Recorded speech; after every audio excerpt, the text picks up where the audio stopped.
Good morning అండి అందరికీ. ఈరోజు నేను మీతో ఒక విషయం షేర్ చేద్దాం అనుకుంటున్నాను. ఏంటి అంటే అది ఫస్ట్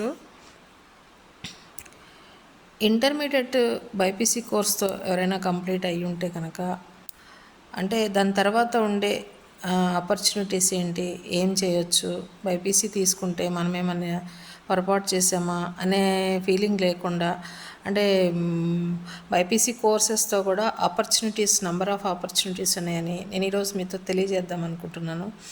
అంటే బైపీసీ అంటే చేస్తే తర్వాత ఏముండదు, ఎంబీబీఎస్ చేయాలి అంటే ఎక్కువ టైం తీసుకుంటుంది. దట్టు మన నీట్ పేపరు బాగా టఫ్నెస్ ఇవ్వడం వల్ల పిల్లలు ఏంటంటే చాలా ఇబ్బంది పడ్డారు వాస్తవానికైతే.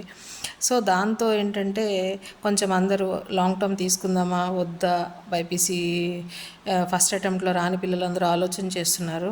కానీ డెఫినెట్గా లాంగ్ టర్మ్కి వెళ్తే బాగుంటుంది అనేది నా ఒపీనియన్ అండి. అంటే నా ఒపీనియనే, అది మీరు డెసిషన్ తీసుకోండి, నో ప్రాబ్లం. అంటే ఫస్ట్ ఆఫ్ ఆల్ ఏంటంటే మొన్న ఇచ్చిన పేపర్ ఏంటంటే టఫ్నెస్ వల్ల కట్ ఆఫ్ మార్క్ కూడా తగ్గుతుంది. ఓసీలకు వచ్చేసి 400 నుంచి 420 మధ్యలో ఉంటుంది. బీసీ వాళ్ళకి 380 390 అట్లా రావచ్చు. నెక్స్ట్ ఎస్సీ ఎస్టీ వాళ్ళకి వచ్చేసి 350 నుంచి 360 మధ్యలో వచ్చే ఛాన్సెస్ అయితే 100% ఎంబీబీఎస్కి ఉందండి. సో దీనివల్ల పేపర్ టఫ్నెస్ ఇవ్వడం వల్ల ఏంటంటే కట్ ఆఫ్ మార్క్ అనేది తగ్గుతుంది, కానీ ఎంబీబీఎస్ సీట్లు ఉన్న సీట్లు మెడికల్ సీట్లు ఎక్కడికి వెళ్ళవండి. సో కాబట్టి ఏదైనా సరే ఎంబీబీఎస్ చేయాలనే గోల్ ఉంటే స్టూడెంట్స్కి డెఫినెట్గా లాంగ్ టర్మ్ అనేది యూజ్ అవుతుంది అనేది నా ఒపీనియను. మీలో ఎవరైనా లాంగ్ టర్మ్కి ఇంట్రెస్ట్ ఉంటే కనుక నా కాంటాక్ట్ నెంబర్ ఇస్తాను, ఒకసారి కాల్ చేయండి.